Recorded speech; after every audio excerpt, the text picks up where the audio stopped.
Bonjour Leïla, je suis donc aujourd'hui avec Leïla Belakdar, donc qui est coach, conférencière et chanteuse. Et auteur.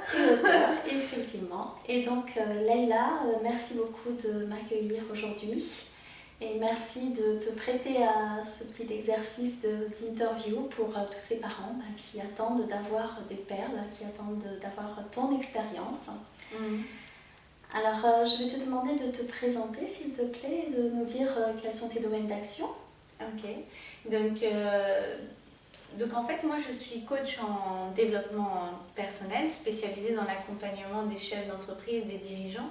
Et aujourd'hui, mon approche, elle est vraiment basée sur trois piliers fondamentaux, qui est une expertise dans la loi d'attraction, apprendre à définir ses objectifs, formuler le pouvoir de la pensée. Donc là, on est vraiment au niveau de l'esprit. Ensuite, j'ai beaucoup axé mon approche sur les émotions, parce que nous sommes des êtres émotionnels et c'est nos vibrations qui attirent les choses. Donc, je travaille beaucoup sur cet aspect émotionnel, notamment avec la méthode WOW, qui est un outil de libération émotionnelle et qui permet de transformer sa vibration et de monter pour que nos pensées et nos émotions s'alignent et qu'on attire vraiment ce qu'on veut.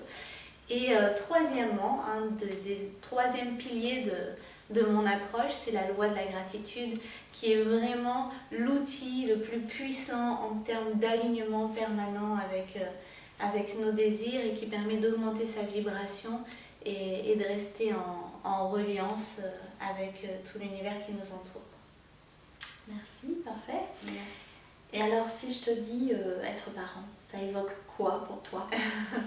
Waouh, être parent, c'est un honneur. C'est un honneur d'être parent. C'est un cadeau, une marque de confiance que la vie nous donne. Elle est en train de nous dire je te choisis pour guide, pour accompagner cette petite âme dans ce monde. Et j'aime bien penser que la vie ne nous donne que ce qu'on peut supporter, que ce qu'on est capable de faire. Et quand on est parent, c'est un rôle très honorifique et en même temps c'est un honneur pour nous d'accueillir et d'accompagner ces petits êtres dans ce monde. Et j'aime beaucoup la citation de Khalil Gibran qui dit nos enfants viennent par nous mais ils ne sont pas à nous. Tout à fait, absolument. Et c'est vrai que je me suis fait la même réflexion, mais on a tous tendance en tant que parents à croire que les enfants dépendent complètement de nous, alors qu'ils ont aussi leur propre individualité, effectivement. Exactement. Alors, donc, tu nous as dit que tu es spécialiste de la loi d'attraction et donc de la libération des émotions aussi. Peux-tu nous dire comment on peut impacter positivement notre expérience de la parentalité avec justement cette approche? Alors, en fait, dans ces outils, en fait, c'est vraiment important de les approprier en tant que parent. Il y a quelque chose que... Il y a plein de gens qui disent « oui, je ne sais pas comment faire avec mon enfant », mais il faut vraiment se rappeler que nos enfants n'écoutent pas ce qu'on dit. Nos enfants retiennent ce que l'on fait. C'est ce qu'on appelle aussi en PNL le phénomène et neurosciences d'ailleurs, le phénomène des neurones miroirs.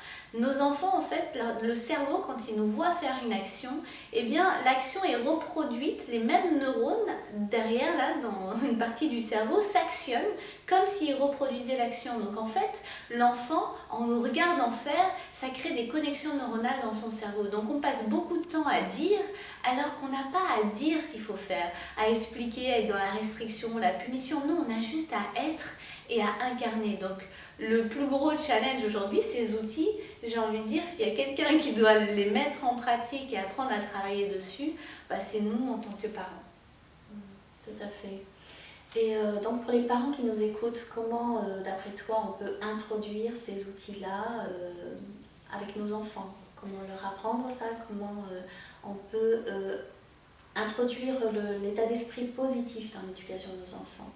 Alors, c'est pas toujours facile. C'est pas toujours facile. Déjà, la première étape, ce serait de assumer et de parler dans la manière de discuter avec l'enfant, de reconsidérer l'enfant dans toute sa personne et de le voir comme une personne à part entière. Et quand moi, ça fait longtemps que j'ai dit au revoir. Il n'y a pas de punition chez moi, il n'y a pas de contrainte, il y a de la discussion et de l'affirmation. Je suis vraiment dans une éducation positive qui porte ses fruits avec une grande considération, ce qui n'empêche pas une fermeté et un cadre, mais où j'apprends à mon enfant à dire ce qu'il ressent, ce qui est juste pour moi, et à chaque fois lui dire, ben, là, tu vois, j'ai peur pour toi dans cette situation, j'ai peur que tu tombes. Et de là, il sait que la peur, elle m'appartient. Je ne suis pas en train de lui dire attention, tu vas tomber. Donc je projette ma peur sur l'enfant. Donc aujourd'hui, les parents, c'est vraiment apprendre à déjà comprendre que ces émotions, ces peurs, ces angoisses, ces colères, ben, elles nous appartiennent, et faire comprendre à l'enfant, déjà dans la manière de s'exprimer, que c'est pas lui la cause, mais c'est moi, je ressens de la colère par rapport à ce que tu viens de faire. Ce que tu viens de faire, ben, ça m'attriste. J'aimerais que passer une belle soirée avec toi, comment on va s'y prendre? Et vraiment trouver dans le langage, la puissance des mots, une autre manière de formuler. Et qui va faire qu'en fait, chacun reprend sa place et d'entendre, c'est ce qu'on appelle la séparation du monde. Reprendre conscience que l'enfant, c'est un monde émotionnel et que quand il ressent quelque chose, c'est qu'il y a un besoin, il y a quelque chose dans lui qui réclame une attention, qui réclame quelque chose, et d'apprendre à le questionner. Et en même temps, nous-mêmes, parce que souvent, j'ai réalisé que quand on est dans la contrainte, l'autorité, ou qu'on est dans la punition, c'est qu'on est confronté à une blessure, quelque chose, une émotion en nous qu'on n'a pas soignée, qu'on n'a pas guérie. Et en fait, face à ça, mais boum, tu vas dans ta chambre, t'arrêtes ça tout de suite, et c'est l'autorité restrictive qui vient. Mais en fait, c'est juste qu'elle nous renvoie à notre impuissance. Et qu'elle nous renvoie à quelque chose en nous qu'on n'a pas réglé. Donc plus nous, on va aller travailler sur qu'est-ce que ça nous fait cette situation, quelles émotions, et c'est tout un travail, mais déjà progressivement de mettre sa conscience dessus et d'utiliser la méthode WOW, et plus on va pouvoir créer un nouveau terrain d'entente, parce qu'aujourd'hui, le challenge du parent, c'est... Il y en a beaucoup qui disent « je veux surtout pas être comme ma mère, je veux surtout pas transmettre comme mon père ». Et puis en fait, quand tu dis « je ne veux pas », tu es juste en train de le reproduire inconsciemment, et tu t'en veux parce que tu te vois faire comme ton père ou comme ta mère. Et ce à quoi tu résistes persiste, et ce à quoi tu fais face s'efface. Et on peut y faire face avec la méthode WOW, parce que ça permet de libérer l'émotion, et du coup ça ouvre un champ de pensée. Et par rapport à ça aussi, c'est de prendre le temps de définir le parent que vous voulez devenir. J'avais pas de référence. Bien sûr, j'ai mon père, j'ai ma mère qui sont des parents formidables. Ils ont fait du mieux qu'ils pouvaient avec les informations qu'ils avaient. Mais c'était pas la maman que j'avais envie d'être pour mon enfant. Et donc un jour, j'ai pris le temps de définir quel type de maman je veux devenir. J'avais pas forcément de modèle, mais j'ai défini la relation, la communication, et qu'est-ce qui faisait que j'allais me sentir être une bonne maman et savoir que je faisais du mieux que je peux. Donc quel parent est-ce que tu as envie, est-ce que vous avez envie de devenir? Tout à fait. Donc nos enfants, comme tu as bien dit, ils voient notre exemple. Donc ils voient que nous faisons des efforts. Nous essayons d'appliquer ces choses-là. Alors comment ensuite arriver à les persuader, entre guillemets, mais à les faire appliquer cette méthode pour eux-mêmes? Comment arriver à leur faire mettre ça en application? Encore une fois, on n'a pas à vouloir imposer à un enfant quelque chose. On a juste à être, à montrer que ça marche et à attendre d'être en situation. Apprendre à voir par exemple un enfant qui fait un caprice, dire oula, t'es en colère là, qu'est-ce que ça te fait? Mais je veux ça, d'accord, donc je vois là, t'es tout rouge, t'es tout colère, et moi, ça me frustre, tu vois. Donc attends, je vais libérer, je vais respirer avec la méthode WOW. Ok, je te laisse faire ta colère, et quand ça ira mieux, tout ira bien, moi je vais continuer mon activité en chantant, et je me suis réalignée. Là, l'enfant, il voit que j'étais dans un état, j'ai utilisé la méthode WOW, et j'ai libéré l'émotion, et je suis passée à un autre état, donc je suis remontée vibratoirement, en mode WOW, dans la sérénité, la joie, et ou juste la gratitude, ou la légèreté, enfin, c'est vraiment se sentir bien en fait, et ça, chacun a sa propre définition. Et là, l'enfant, il n'a pas besoin d'un speech, il a juste besoin d'exemples, de pratiques, et il y viendra lui-même. Tout à fait. Voilà, ils verront que finalement ça nous fait du bien, et puis comme l'enfant n'a pas lui-même un cerveau qui est suffisamment développé pour gérer toutes ses émotions, il va trouver là un moyen et se dire, ah, tiens, maman, elle fait comme ça, donc ça va aussi l'aider. Exactement. Kenzo, mon fils, voulait pas faire la méthode WOW et un jour il s'est fait un gros bobo il était crispé. Et là j'étais à côté de lui et je respirais. Je faisais la méthode en fait. Et à un moment donné, je lui dis essaie de faire comme moi, tu vas voir, ça va juste détendre et ça va permettre de laisser l'énergie circuler, le sang passer. Et il l'a fait tout seul, sans que j'insiste trop. Et en fait, depuis, il a pris le mécanisme, mais il n'y a pas besoin d'en parler, il y a juste à faire. Par mimétisme, en fait, les enfants nous suivent. Ils sont très éveillés, ces enfants. Ils savent ce qui est bon pour eux. Ils recherchent de la congruence. Et aujourd'hui, c'est ce qui manque dans ce monde. Il y a beaucoup de gens qui parlent, qui disent, mais qui ne font pas. Donc c'est être et incarner ce que l'on dit, au lieu de dire il faut rester calme, je te dis de pas t'énerver. Mais oui, mais toi t'es énervé pendant que tu le dis, donc c'est pas cohérent. Exactement, et ça c'est très difficile à comprendre pour un enfant. Si on lui dit arrête de crier en criant, c'est juste incohérent, tout à fait incohérent. Complètement. Oui. Alors j'ai rencontré certaines amies qui me disaient mais j'ai pas le temps de faire ci, j'ai pas le temps de faire ça, non, là il faut que je m'occupe de mon enfant, c'est lui, il est ma priorité. Alors qu'est-ce que tu penses de ça? Est-ce que les parents doivent avant tout s'occuper d'eux ou s'occuper de leurs enfants? Et pourquoi? Alors, je sais pas si vous avez remarqué, mais quand toi t'es bien, tout va bien. Les gens autour de toi vont bien, peu importe leur état, en tout cas tu es dans une meilleure disposition pour accepter l'autre et l'accueillir dans le non-jugement. Parce que tu as d'abord rempli ton réservoir, que tu te donnes de l'attention, que tu prends du temps pour toi. Et après, c'est l'équilibre, il n'y a pas de règle particulière, c'est vraiment au bon ressenti de chacun. Mais ce qui est sûr, c'est que plus toi, tu vas prendre du temps pour te connaître, comprendre tes mécanismes, comprendre et mettre ton attention sur tes croyances limitantes. Qu'est-ce que tu crois à ce sujet-là? Quel type de croyances tu veux transmettre à ton enfant? Est-ce que tu veux lui dire que dans ce monde, il faut qu'il travaille dur et qu'il faut qu'il ait des diplômes, sinon il sera dans l'insécurité et que c'est compliqué dans ce monde? Ou est-ce que tu veux vraiment lui apporter une sérénité financière et lui faire comprendre qu'il a toutes les ressources en lui, que tout est possible et qu'il a juste à penser à ce qu'il veut vraiment et que tous ses choix, il doit les faire par rapport à ce qui le fait le plus vibrer et ce qui lui apporte le plus de joie?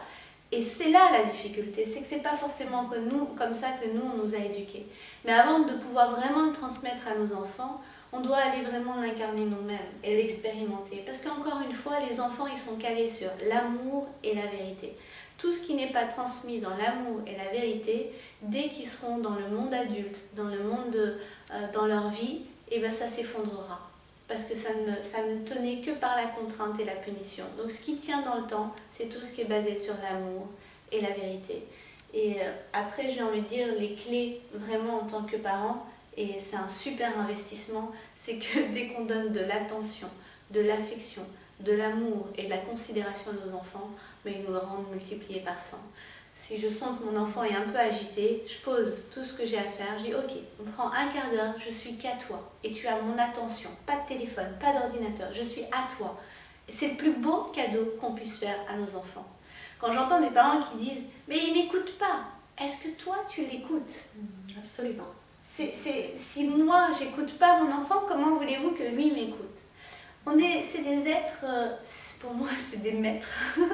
Et quand j'apprends vraiment à l'entendre, ils sont tellement connectés, ils sont tellement reliés, ils ont tellement à nous apprendre et ils nous reconnectent à ce que nous sommes vraiment et à ce qu'on a été en fait. C'est vraiment une écoute qui nous fait grandir.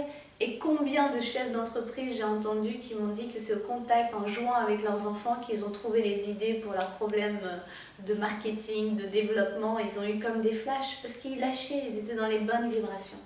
Tout à fait. Et donc le fait de comprendre ça, toi, qu'est-ce que ça a changé pour toi en tant que maman?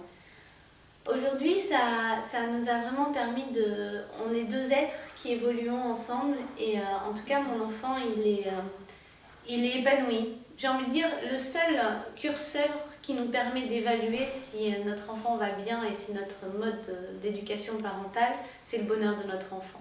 C'est s'il va bien, s'il est épanoui, s'il est sociable, s'il sait s'exprimer, s'il sait... Et aujourd'hui, c'est un rayon de soleil et ça fonctionne, il a sa place, il est considéré, il est respecté, il sait s'exprimer. Et en même temps, il y a un cadre, il y a une autorité, il sait jusqu'où il doit aller.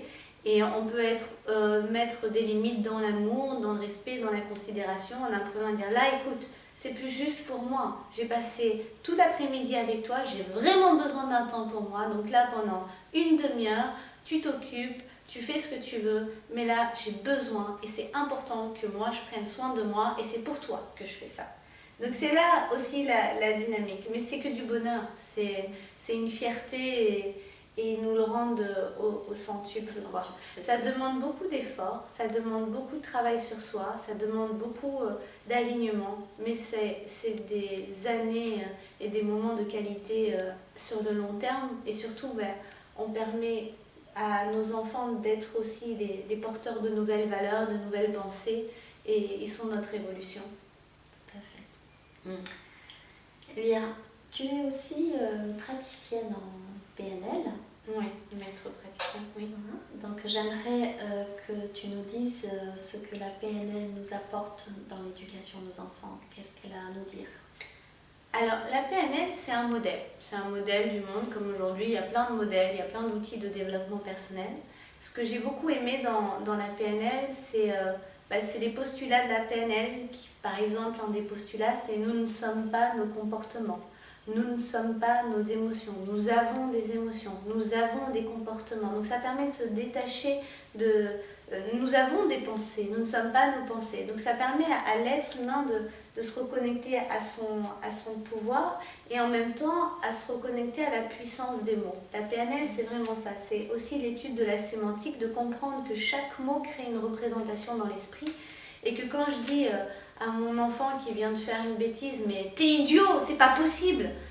Et bien là, je suis en train d'incruster cette pensée, parce que les mots font beaucoup plus mal qu'une claque, parce que ça s'incruste dans le cerveau, et il suffit de le répéter plusieurs fois, et qu'il y ait une grosse charge émotionnelle pour que cette phrase, elle continue à se répéter dans son esprit, touche son estime de lui, et ça fait des dégâts collatéraux très puissants dans le temps. Alors que juste en changeant le mot, en disant « Écoute, ce que tu viens de faire là, c'est idiot. J'aime pas du tout ton comportement. D'accord? Toi, je t'adore. T'es formidable. L'autre jour, mon fils a dit « Oh là là, je suis bête. » Pardon, Kenzo, qui est bête? Il n'y a pas de bête ici. Je dis « Ah, tu veux dire que ce que tu viens de faire, c'est bête ?» Il me dit « Oui, c'est ce que je viens de faire qui est bête. » Je suis pas là en train de lui expliquer « Non, il faut pas dire ça » ou de lui faire un cours sur la manière de s'exprimer. Je suis juste en train de relever de manière anodine, de la bienveillance et l'amour. Kenzo, il n'y a pas de moutons ici, il n'y a pas d'animaux. C'est qui est bête? Ah, tu veux dire que ça, c'est bête? Oui, c'est ce que j'ai fait qui est bête. C'est toute une différence, parce que effectivement, le fait de leur apprendre ça aussi, ça permet qu'ils aient un contact avec leurs copains qui est différent aussi, parce qu'on voit souvent dans les cours d'école, ils se disent souvent « mais t'es bête, t'es idiot, t'es ceci, t'es cela ». Et je crois qu'ils peuvent aussi apporter quelque chose au monde, aussi en disant « non, maman me dit toujours que je ne suis pas bête, que ce que je fais est bête, d'accord, mais que moi je ne suis pas bête ». Et ça fait toute la différence. Exactement. C'est que derrière cette éducation, il y a un rayonnement, ça déteint au-delà de ce qu'on pourrait imaginer en fait. Mais quand on prend soin d'un enfant, on prend soin de tout un système.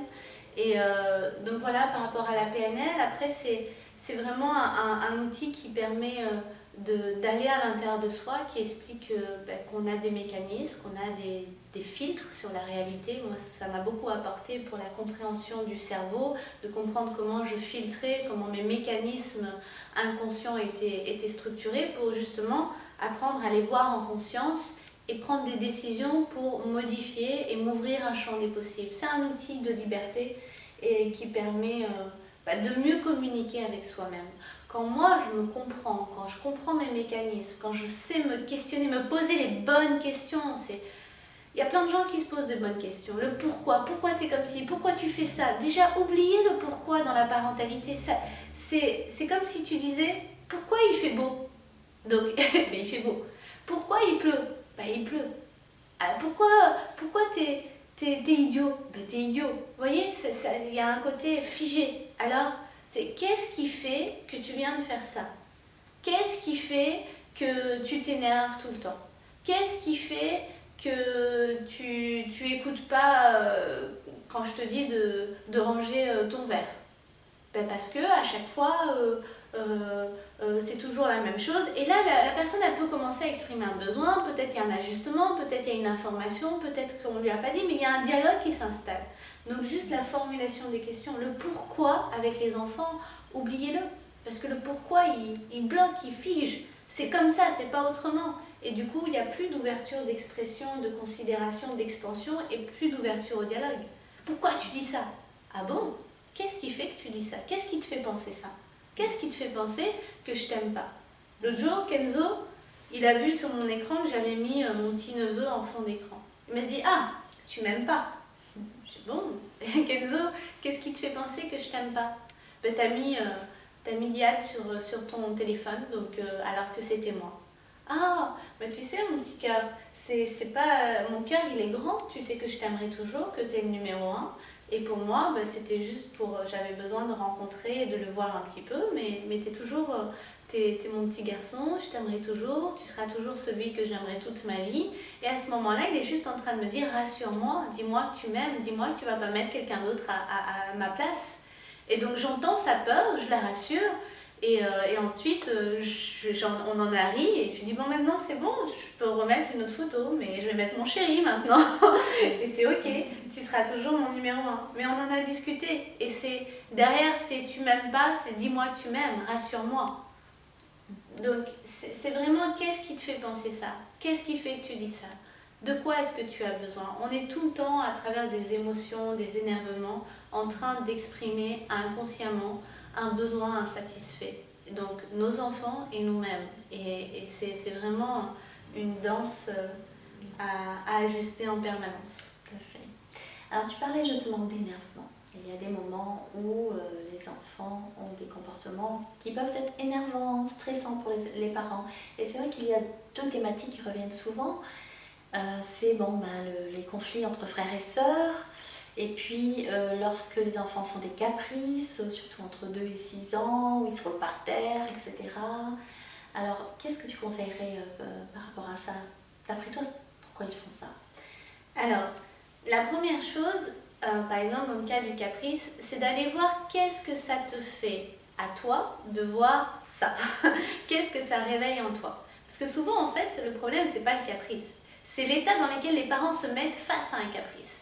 Il y a l'enfant qui est en train de faire un caprice. C'est génial, c'est une inspiration de ténacité. Ils sont en train de dire je veux ça, je veux ça, je veux ça, je veux ça. Ils ne comprennent pas. Ils arrivent au monde, pour eux, tout est à eux. Tout est à eux, ils ne comprennent pas qu'on leur refuse quelque chose. Et c'est d'ailleurs ça après qu'on travaille en développement personnel pour revenir à ça. Comprendre que tout est à nous et qu'on peut tout avoir et que c'est important de le demander. Donc c'est juste de libérer en nous la colère, la frustration ou qu'est-ce qu'on nous a dit par rapport au caprice.